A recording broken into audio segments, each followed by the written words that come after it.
नाशिकमध्ये मुलींच्या शाळेमध्ये स्वच्छतागृहामध्ये ब्लड सापडलं म्हणजे रक्त सांडलं म्हणून तिथल्या मुख्याध्यापकांनी तिथल्या कर्मचाऱ्यांना सगळ्या मुलींचे कपडे काढून कोणाला पाळी आहे हे त्यांना खात्री करायची होती।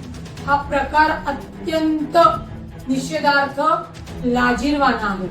आपण एका शाळेमध्ये मुख्याध्यापक आहात, शिक्षक आहात आणि मी म्हणते त्या स्वच्छतागृहामध्ये ब्लड म्हणजे रक्त सांडलं असेल तर स्वच्छतागृहातल्या कर्मचाऱ्यांना साफ करायला लावायचं, मुलींना समोर जाऊन सांगायचं की जिला कुणाला बाळांनो पिरियड असेल तिने स्वतःची ही काळजी घ्यावी। अशा पद्धतीने हे झालं होतं।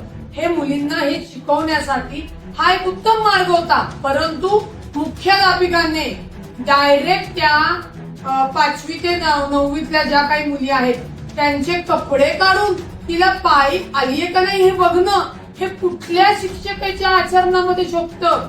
त्याच्यामुळे त्या महिलेवर गुन्हा तर दाखल झाला, हाच तिथल्या पालकांमुळे त्या मुख्याध्यापकाला निलंबित करणं गरजेचं आहे।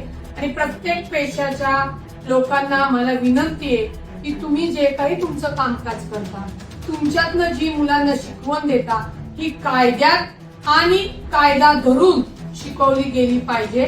ज्या मुलींचे कपडे काढले गेले त्या किती मेधावल्या असतील, त्यांची मानसिकता काय झाली असेल याचा विचार शिक्षक नाही करणार तर काय पोलीस करणार आहेत का? याची गंभीरतेने दखल घेऊन त्या मुख्याध्यापिकेवर गुन्हा दाखल झालाय मान्य आहे, परंतु अशा मुख्याध्यापिकेला शिक्षिकेला निलंबित करणंही गरजेचं आहे।